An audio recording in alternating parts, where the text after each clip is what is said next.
Hey guys, Kev here, and I have a full review to do for you.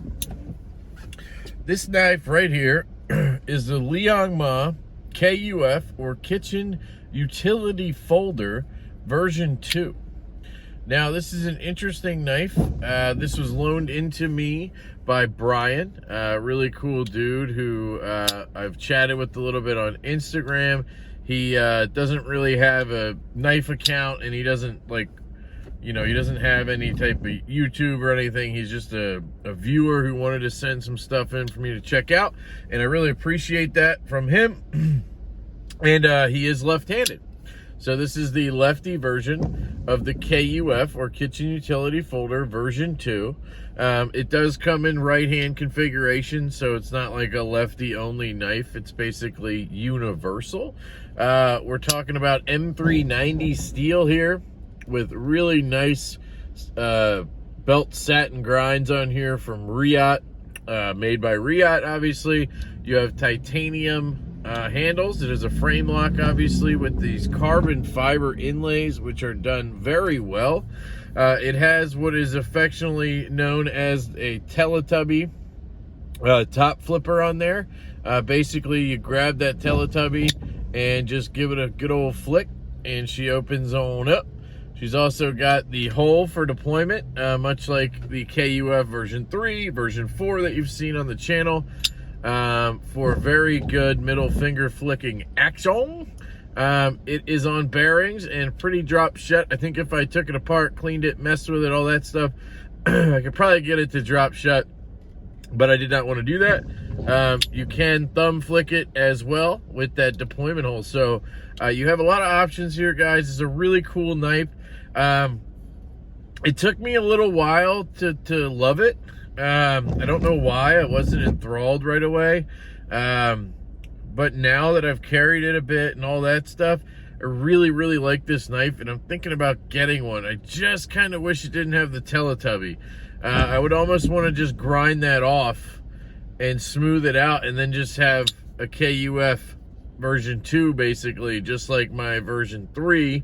I did sell my 4.0. I'm not sure if it's 2.0, 3.0, 4.0, or version 2, version 3, version 4. It's a little confusing because the version 3 is a 3-inch knife blade. The version 4 is a 4-inch blade. The version 2 here is in between. It's a 3.5-inch knife, I'm pretty sure. Somewhere between 3.3 to 3.5. So, it's just like in between, and it's obviously not the version 3.5. So I think that's why it's called the version 2 instead of 2.0. I don't know. I digress. I think I said M390 on the steel there, produced by Riot. Very good material. So let's kick this bad boy off with aesthetics. So when the knife is open, I think it looks really good. It looks just like his other kitchen utility folders with the sheep's footy blade. It does seem to have more of a point, which I like, that has more of a tip than my 3.0, which is more kind of like rounded out up here at the top. Just an interesting difference. Everything else is pretty much the same. Sheep's foot with this up sweep the whole way through, which is what makes it a good kitchen utility knife. So that is really, really good. I love the titanium with the carbon fiber inlays. I almost prefer it to the new monoblock construction that I have. When you have a all titanium or all carbon fiber build, it sometimes tends to feel cheap. And I'm trying to be careful here with my words, but you know it's quality because it's carbon fiber, but it has a plastic sensation to it when a knife is full carbon fiber. That's why some people don't like carbon fiber, because of that sensation, especially considering the price being as much, if not more, than titanium. So when they add inlays like this of carbon fiber into a titanium frame lock like this, I kind of like it a lot more than I do a full carbon fiber slab.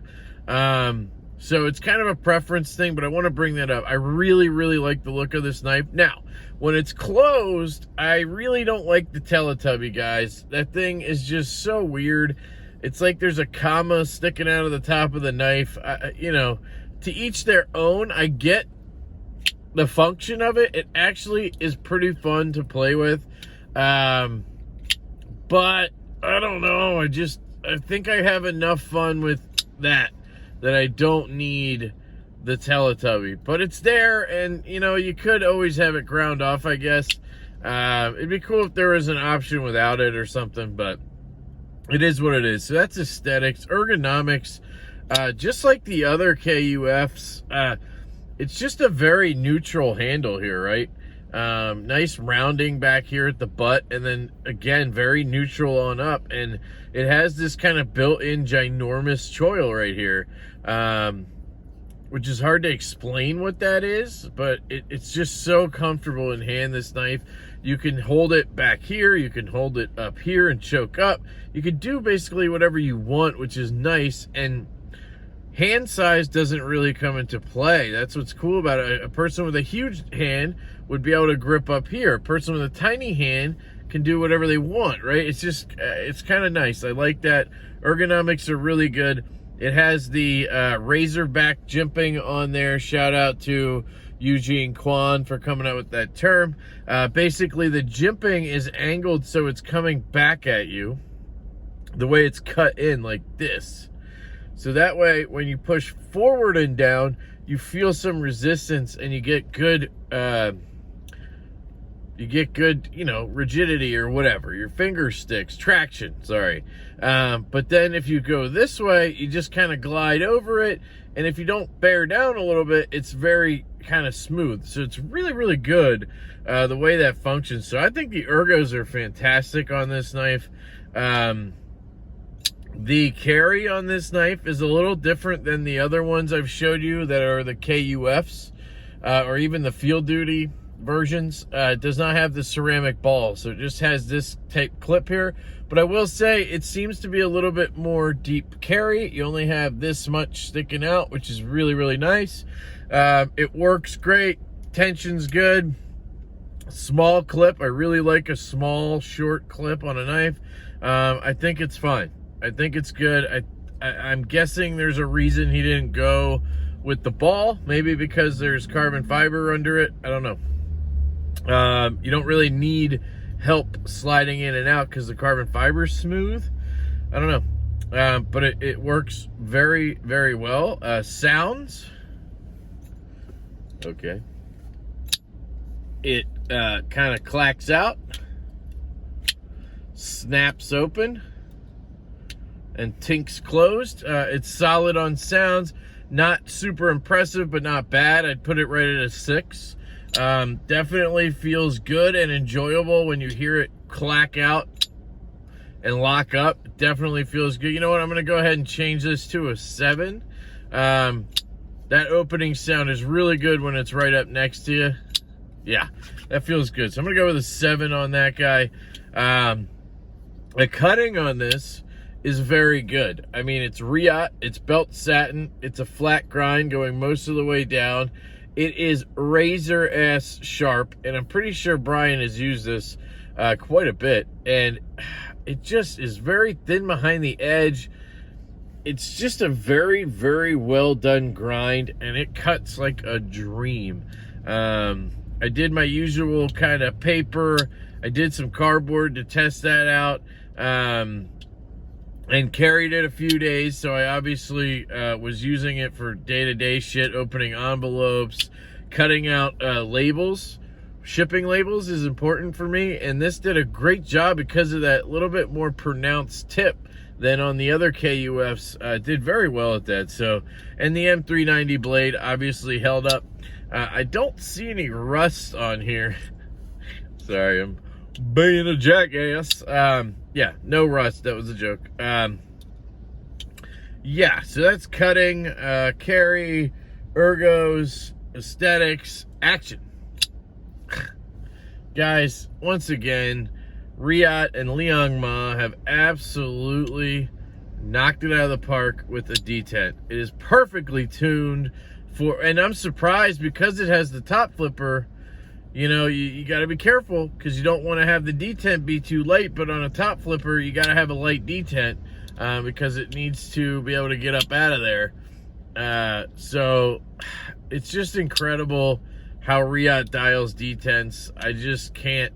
It's so hard for me to carry anything else other than Riyadh made stuff and enjoy it because they do so well with their detents.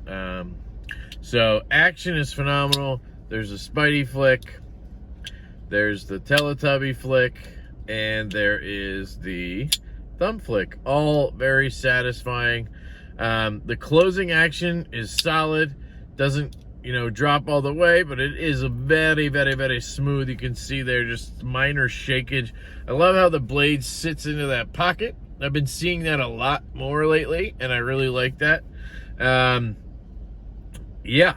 So that's really good. One thing that kind of, I guess, goes into ergos maybe, this area right here where the lock bar is, the lock bar access is a little bit tight, and it kind of feels like you're supposed to use your nail to push that out. And when I first got it, that really kind of bothered me because it felt weird. Now, after messing with it for a while, I've gotten used to that action, and it's fine, right? It hasn't like jacked my nail up or anything like that, but it's just different. When I use the meat of my finger, I'm afraid that I'm turning my thumb too far and the blade's gonna drop and hit me somewhere else. So I tend to use my thumbnail there, but that's something I definitely want to point out. Value. So I think these are, I actually don't know. I should have looked. I think they're gonna be like $400. That would be my guess, somewhere around 400. No, more like 450 probably in this configuration.